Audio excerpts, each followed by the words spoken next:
I want to pick your brains on a couple of things because as a venture investor, I spend a lot of time with 0 to 1 founders, right? And especially cross border, and they face very unique challenges, compared to a lot of other founder personas. So starting with, finding those early adopters or design partners, right? And again, classic scenario, especially in, I think, the space that you operate in, right? Where a lot of the founders are very strong engineers and they're very strong in terms of building products out, but they are not necessarily people who have done a lot of sales or have even like built networks.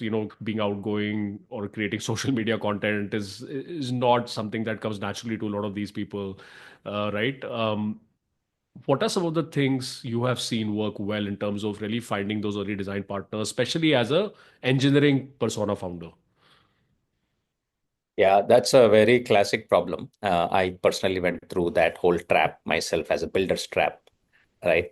When you have access to the code, when you have access to the ideas are abundant, you want to continue to build them.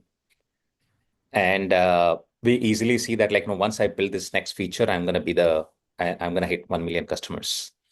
But that's never true until you talk to the customer and listen to them, and they say that they really want it, not what I think they want, right?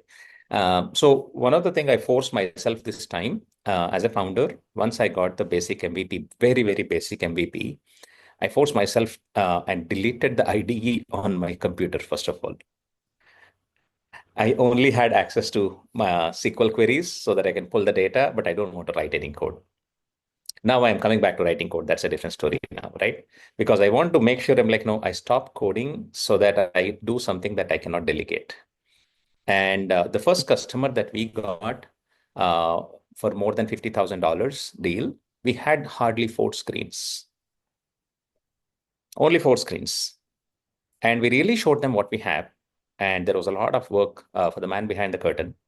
What we told them was like, you need visibility. I'm going to give you the visibility. It's going to be in the product. It's going to be in the form of Excel sheet, Google Slides. Leave that to me, please. I'm going to give you the insights and I'm going to give you the story, what you really need. And that's what, that's what exactly what we need to do. We need to force ourselves to kind of go put it in front of the customer and see what exactly they want. Since the first 4 screens, everything else on Hivel is a very customer driven roadmap. Even today, we challenge ourselves to say that, like, even if we have the greatest of the idea, we built it on prototypes on bold and lovable. We put it in front of the customer. Is this what you're thinking? If yes, then we do it. So we remove the business of PRDs completely. We don't do PRDs. Hey, this is what you and I think. I'm like, no, let's go put the prompt, iterate on it, get the prototype, put it in front of a couple of customers, get their feedback, and then it becomes a more real product to build. Until the customer says, I want this, or they give serious feedback, it's not a feature on Hivel.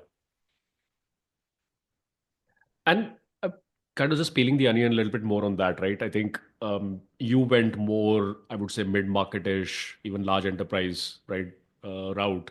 And I think in kind of dev tools, I think your particular problem statement, it applies to even individual developers as well, right? So you could have gone down that kind of long tail PLG-ish type product, and a few kind of dev tool startups have gone down that route. How did you make that choice? Was it driven more as part of the hypothesis where you kind of started with that hypothesis, or was it more of a discovery process of trying various things out and seeing kind of where the pull is? No, I was very clear. I'm like, no, like I said, I faced a problem as a CTO myself. And I know this is more of a CTO, CEO, CFO, CXO's problem, who is responsible for the P&L. They are the ones who lack the visibility.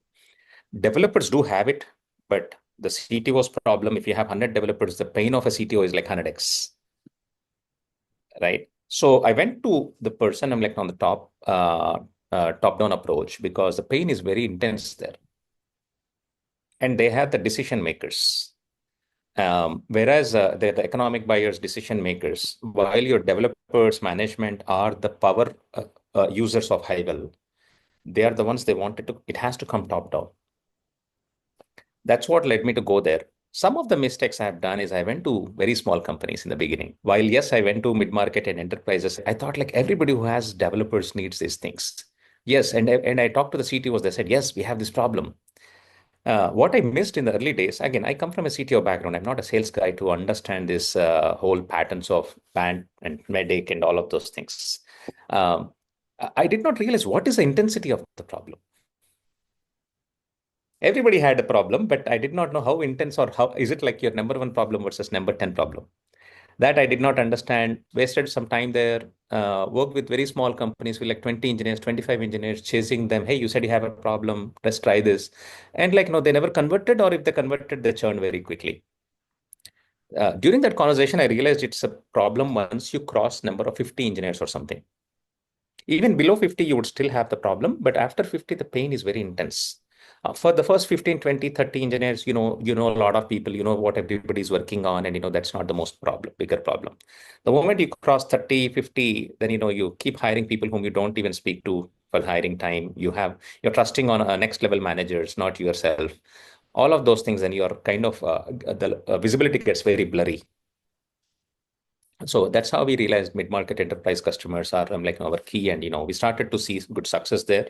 Uh, Built all the bells and whistles for the enterprises to come in from early day one. That's how we were able to get into enterprises very early in the journey.